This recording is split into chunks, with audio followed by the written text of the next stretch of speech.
Well, hi, Luke Walther. Thank you for joining us today. Thank you for having me. You are a Houston filmmaker, and you are a student at the University of Houston. And you're majoring in entrepreneurship, about to graduate in May. And here you are creating this film. And let me know a little bit about yourself and what drives your passion for filmmaking. Sure. So I'm originally from Nashville, Tennessee, and Kentucky, kind of moved around that area growing up. As for what drives my passion in filmmaking, it's really, I believe it's one of the best mediums for storytelling. And with a story, there is an opportunity to immerse yourself in someone else's experience. And I believe that creates a real opportunity for understanding and therefore empathy.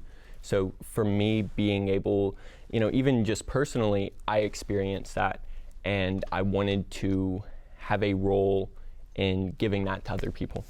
How did you get started in all this? So it actually originally, So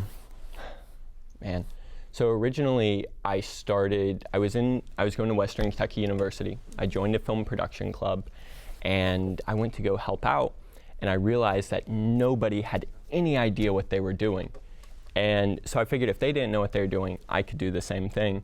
And so I started with music videos. My first music video did really well, and then I ended up making the jump to Houston. Whenever I made that jump, just a whole bunch of new opportunities opened up at a university, with the big city connections, everything else. Well, Houston certainly does have a lot of opportunities here. It does. Oh, what is the inspiration behind this film that you're creating, Chasing Donuts? How did it all get started? So originally the question was, what is street art? And we were asking a philosophical question. And that was done through a grant with the Center for Creative Works at the University of Houston, as well as a grant from the Houston Scholars. Both of these sort of drove us towards the central question, but as we got deeper into it, as we understood more about the culture and the community, the story really expanded from there beyond that central question. Well, tell me about Chasing Donuts in particular. What is this about?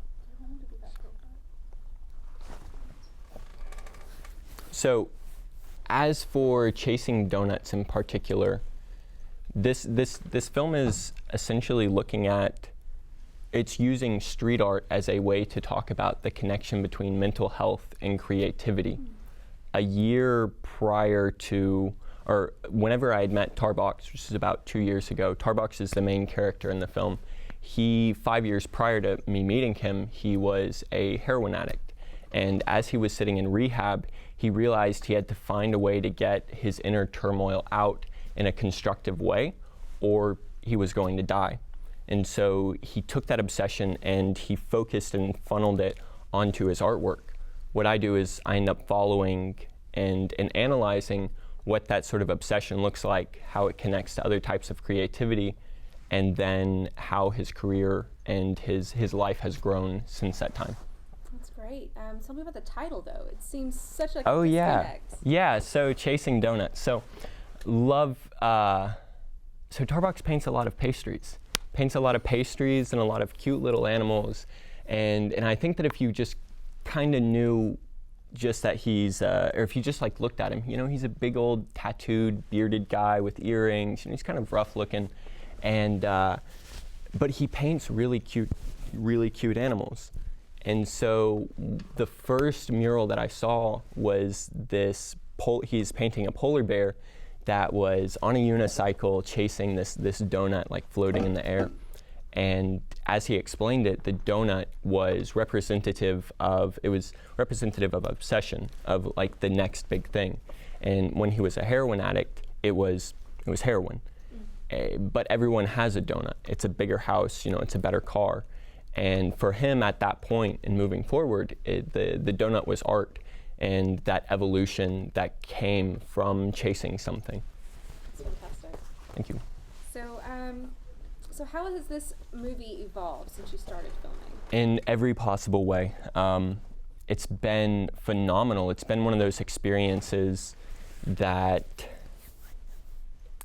originally it was supposed to be a short film. It was a school project. And what I realized while working on it was that there was a very rich and intricate story that mattered a lot to me personally and professionally.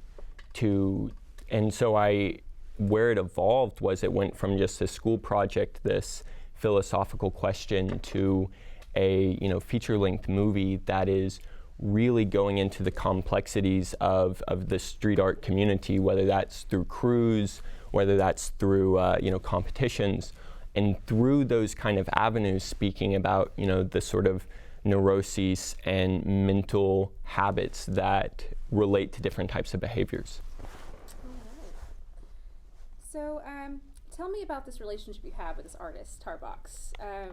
He seems like a really enigmatic character here. Yeah, so I've told people that the only way that I knew that Tarbox liked me was that he continued working with me.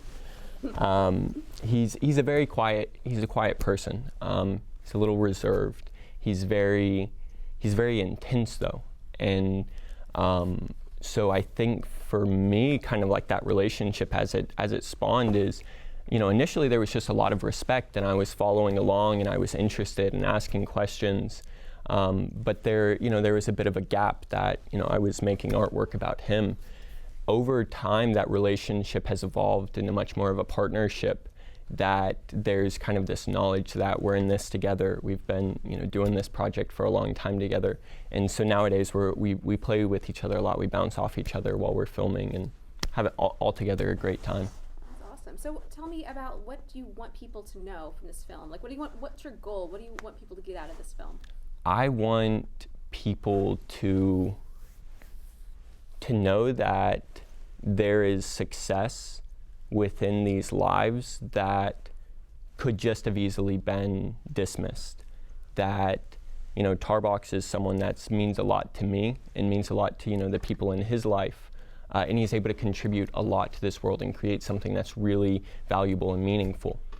And the way that and if you compare that to where he was, 6 years ago, that is, such a drastic change. I want people to understand that the villains of this world can be heroes.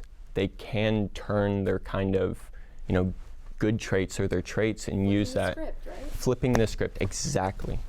Yes. That's great. So what's next for the film right now?